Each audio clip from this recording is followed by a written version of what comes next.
here, but it's okay. Some of the things that you probably do have identical to my screen share here is the scenes area, the bottom left, the sources area next to it. You may have an audio mixer area there, and then you've got a couple screens, or maybe you just have one screen, in which case I'll click studio mode down here, and it probably maybe looks like this. And we'll talk a little bit more about what studio mode is in a future video. The key thing that I want you to find in here is the settings. And there's two places that you can go to get in there. The first one is down here on the bottom right by clicking the settings button. And the second is by going up to File and Settings. Either way, they take you to the same menu, and we're going to do a lot of stuff in here a little bit later. Now, the goal of using OBS is simple. It's to assemble a bunch of sources in order to create a scene that your audience will view. And this course will teach you exactly how to do all of that. Now, when you close OBS, it will not ask you if you want to save your progress. That's because it automatically saves everything when you close it.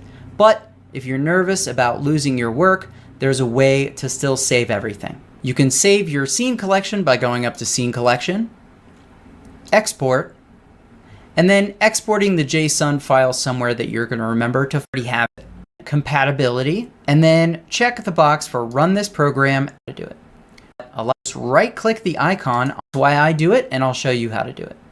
When the program is running, just right-click the icon on your taskbar, and then right-click OBS Studio, click Properties, then Compatibility, and then check the box for Run this program as an administrator, and apply an OK.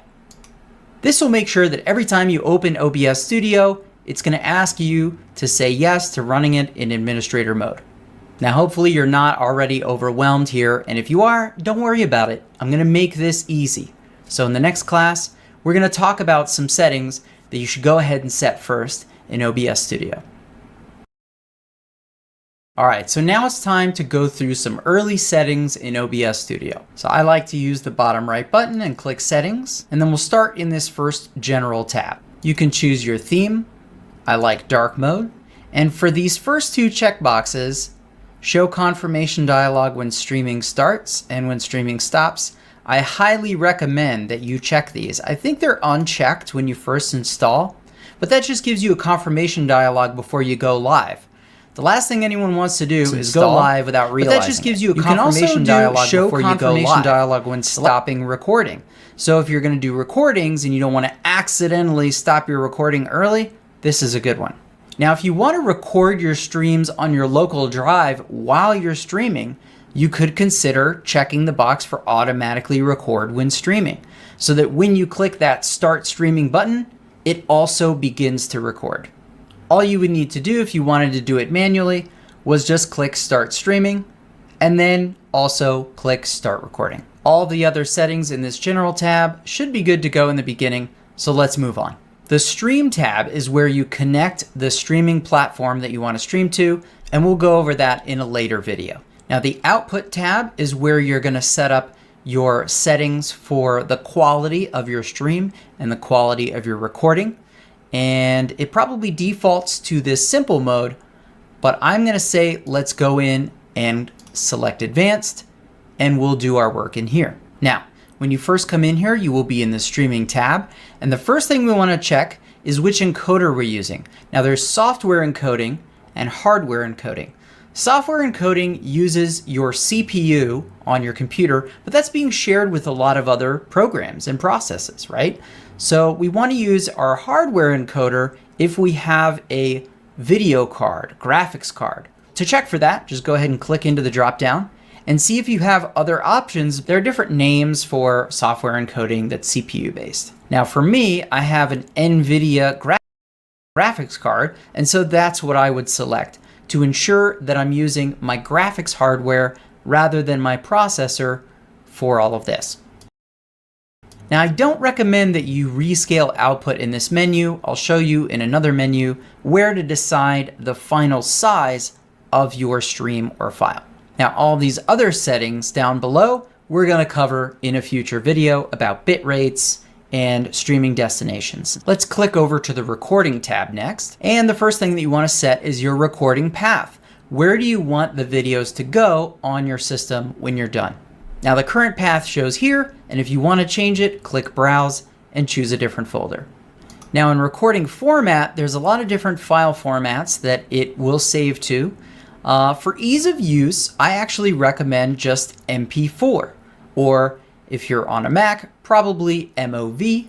But if you want to learn about all the other file formats and what they do, I would say that's good research for you to engage with outside of this class.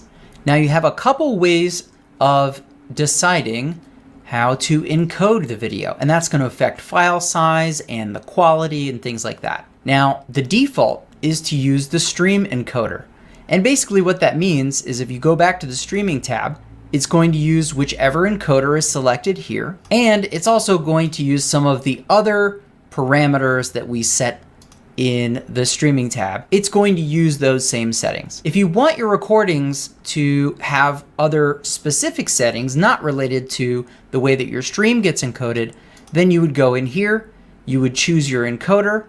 Once again, software encoder, hardware encoder, I recommend hardware. And then you would set your own properties just like you would in the streaming tab here for recordings. But we'll dive into that stuff in a future video.